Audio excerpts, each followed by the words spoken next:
Cubs walk off the Braves in extra innings. Ian Happ heating up, and Carson Kelly plays hero. Let's chat about it today on the Cubs Daily Podcast.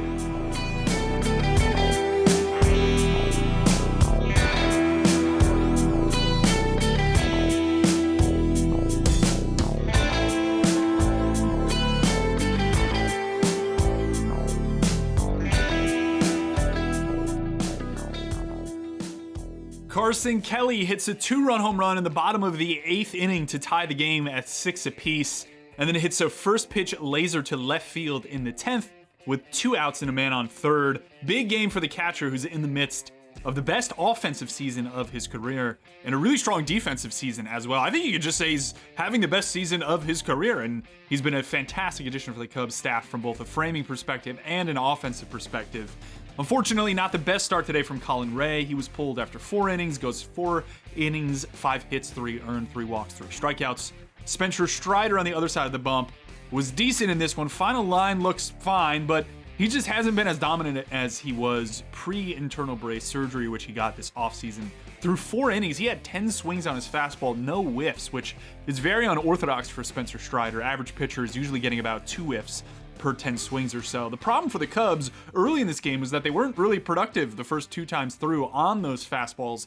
They weren't missing, they were just fouling a lot of them off, some weak contact, as our guy Carlos Pena pointed out in our postgame show. Second time through, a bit more productive for the Cubs offense. Ian Happ hits a slider out to score the Cubs' first run in the 4th inning. Matt Shaw tacks on another in the 5th with a double, also on a slider down. So perhaps, as Carlos talked about in postgame, some adjustment there, seeing fastballs early, not being able to barrel them, looking for sliders down and doing some damage. Cubs get another 2 in the 6th inning off the bat of Dansby Swanson, who has also been pretty locked in after that strong series in Coors. There was kind of an odd play in the 3rd inning, down 1-0 at the time, kind of clouds that Colin Ray line I just said. Michael Harris flies a ball to right center field. PCA and Tucker kind of both converge on the ball. Nobody makes the play, ball drops. Now it's 3-0 Braves at the time. MLB research shows that PCA started about 82 feet from the ball, Tucker at 68 feet from the ball. PCA had a really good jump, Tucker had a below average jump. I'm not entirely sure who to blame here. At the time, it kind of seemed like one of those unfortunate situations that would lead towards a murkier loss for the Cubs, but they ended up turning it around, as you obviously know now. I don't think you can kind of pin it on either guy here. It's a weird byproduct of PCA being such an exceptional defender, but I just kind of wonder if Tucker in particular just seems to hesitate on some of these tweener balls. I feel like it's the opposite in left field, where Ian Happ is a bit more aggressive, not necessarily in challenging Pete for catches, but in getting to the ball and then making the decision when both of them are there. Whereas Tucker, on a lot of these tweener balls, both guys seem to pull up as if they don't necessarily know who should be going after the ball. And usually it's a situation where Pete is further from the ball, so it's tough. But Braves would add another 3 in the 5th inning on a pair of knocks off Taylor Rogers. He's been kind of mixed results with the Cubs. 7 earned runs and 8+ innings. He's getting tagged pretty hard. Feels pretty blippy to me, though. Underlying contact quality here looks pretty good overall. He's probably in store for some bit of a rebound in a Cubs uniform for the first time. Curious to see if the Cubs make an adjustment or just kind of bet on the larger sample of what he's done this season, which is throw a really good sinker-slider combo from the left side. But Ian Happ's the hitter I want to talk about today. I mentioned that home run. Over the last month or so, there's been some clamoring online that he hasn't been that productive this season, blah, blah, blah. When in reality, sure, yeah, the net overall production is not what it's been over the last 3 seasons. He's consistently been about a 20% better than league average hitter. He hasn't been bad this season. That is the main thing that I don't entirely understand all the critiques around him over the last month and a half or so.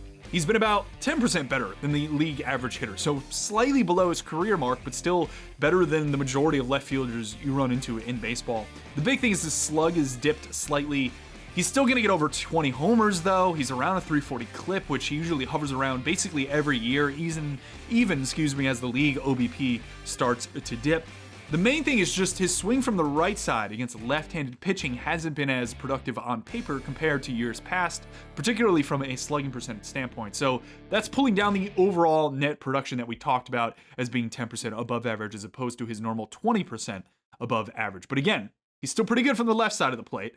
And I just think sometimes in the moment, we as a baseball community are particularly bad at contextualizing why things are happening, partially because we just don't have perfect information. We saw this with the Kyle Tucker injury, wondering for weeks kind of what's happening, then finding out he has a hairline fracture that healed, created some mechanical deficiencies, bat speed dropped, etc. Happ's situation is one where the underlying data looks really good, especially from the right side of the plate, which adds, I think, a lot of much needed context to the results from that side of the plate being, on the surface, kind of below average, as I just mentioned here. I saw a tweet that Ian Happ's xwOBA on contact is actually the highest of his career. Now, I know I got about 50% of this audience to maybe perhaps zone out, although if you're hanging out with me on these podcasts, you maybe have some bit of a data lean. But this is essentially trying to look at what the hitter controlled and project forward how productive they're going to be. That's what you can basically shorthand say xwOBA on contact is. It's not perfect, but it's built to be a bit more predictive than just looking at what a hitter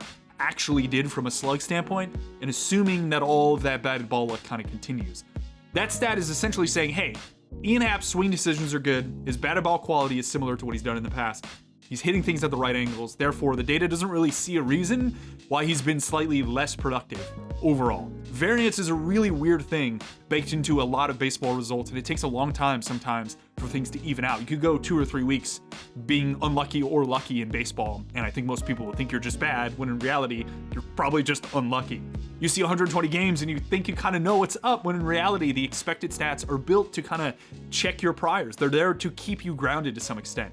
And Ian Happ actually spoke about this postgame, not today's postgame. I'm throwing you for a loop here. I'm going to yesterday's postgame because I heard this bite after I recorded yesterday's pod, and it just so happened that it worked out in incorporating it into today's pod with his home run and decent game overall. It didn't end up mattering, the home run he hit yesterday, but in the context of the game, it was super important, and it hits on exactly what I'm saying here. I think it applies to the large amount of Cubs baseball over the last month and a half as we head into September. So let's take a listen to Ian Happ after yesterday's game, but I promise it's evergreen. I mean, you look at the expected numbers this year, by far the best in my career right-handed. I hit the ball really hard. Probably lowest strikeout rate, highest walk rate in my career right-handed. Like, I've been doing a lot of things really well and stinging some balls right at people. A couple balls I've hit really hard into the wind at Wrigley. Like, that's part of it. But I'm pretty proud of the work I've put in over the last, kind of 8 to 12 months right-handed, and feel like I'm in a really good spot. It's really easy when you're looking at the actual numbers to get frustrated and to try to change things. And I think throughout my career I've learned the only thing you can trust every day is the process. Like, that's all you got. All you have is today and the ability to go through your routine and kind of live it one pitch at a time. And so, if I can look at those things, if I can look at the underlying data and be content with the fact that, I'm not striking out as much as I have in my career. I'm still walking. I'm hitting the ball really hard. I'm hitting it in the air. Like, those are the things that I can control.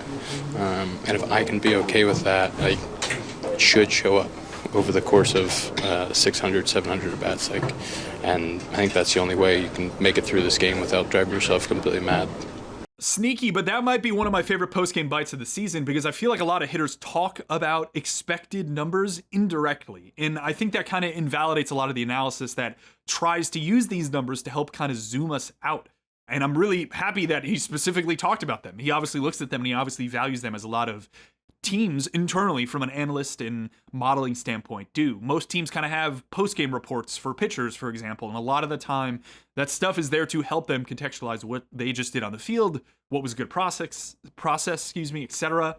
These numbers are in clubhouses. They're used by analysts. They matter. Even if it maybe seems dumb or you don't know the acronyms, whatever, they're essentially trying to help you predict, which is really difficult. Very, very difficult to do. Prediction is very difficult in sports because of all the complicating variables. We think we could kind of parse through them and figure out which of those is not noise on the variable side, whether it be the wind or the personality of the player or the slump he's in, etc. But again, incredibly difficult thing to do is predicting in sports.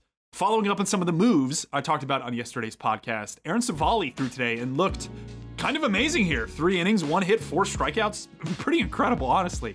I'm a bit surprised. I definitely mentioned that he was not productive over his last X amount of starts. He did have a small run between June and July there with the White Sox where he was pretty good when he first got to that organization from the Brewers after requesting a trade. I'm not entirely sure if the Cubs adjusted. I'm confident they didn't adjust anything right away. It's probably more just like game planning, sequencing, going over how they want to attack a Braves lineup that has some pretty heavy hitters between Matt Olson and Ronald Acuna overall. But impressive stuff. Like, I don't know where to go from here. Perhaps it's one of those things you need a couple more innings here before I concede and say, man, Aaron Savali was a great pickup. But definitely a really strong start for him. Our guy Bruce Levine, also summarizing Council's pregame presser, mentioned that Kevin Alcantara will likely get some matchups against left-handed pitching. Specifically, Carlos Santana will rotate with Michael Busch against some lefties as well. So mix and matching here overall. We saw Santana take an at-bat against Brebbia in the 10th inning, or 9th inning it was, as a left-handed bat. So I think he's a guy, again, that's going to face left-handed pitching, so hit from the right side more, just because over the last couple of years, that's where he's been more productive. He's there to spell Michael Busch. We'll see exactly what happens with Turner's playing time, etc. Maybe Council just wants multiple options off the bench late against left-handed relievers specifically. So we'll see. Owen Casey was the corresponding move for Kevin Alcantara as well, who wasn't really playing much at all. We saw a nice little stretch of him against the Brewers and, of course, in Toronto, and haven't seen him much since. So he'll go back down to AAA for more regular at-bats. Tomorrow is a lefty battle. Joey Wentz of the Braves versus Shota Imanaga. Wentz added a cutter this season. Has been a bit more productive as a pitcher, but still very gettable. He's holding a 4.92 ERA right now. It's a 6:40 first pitch, 5:30 pregame for us, Carlos Pena. It's also our Yeti Yard broadcast, so this is fun. If you've seen on the broadcast, center field is now, this year, the Yeti Yard, so it's essentially kind of like an open area. Cool vibes, good flow. Like, it's a fun little place from what I've seen the clips from, and I'm sure you've seen the advertisements on Marquee Sports Network as well. They'll be broadcasting the game from there, so I'm excited to listen to the broadcast from the Yeti Yard. Hopefully we get a ball out there. Our guy, Christopher Antonacci, does a lot of our stats, and myself are looking at whether there'd actually been a home run hit to the Yeti Yard, because we assumed there'd be a few of them. The reality is there's only one this year. It was actually by Ian Happ, so somewhat applicable given he was one of the central topics on this podcast talking through his expected numbers. But the probability is very low they get a fly ball out there, and if so, hopefully it's off the bat of a Cub and not a Ronald Acuna or a Matt Olson going deep to center field. We'll see you then. Take care.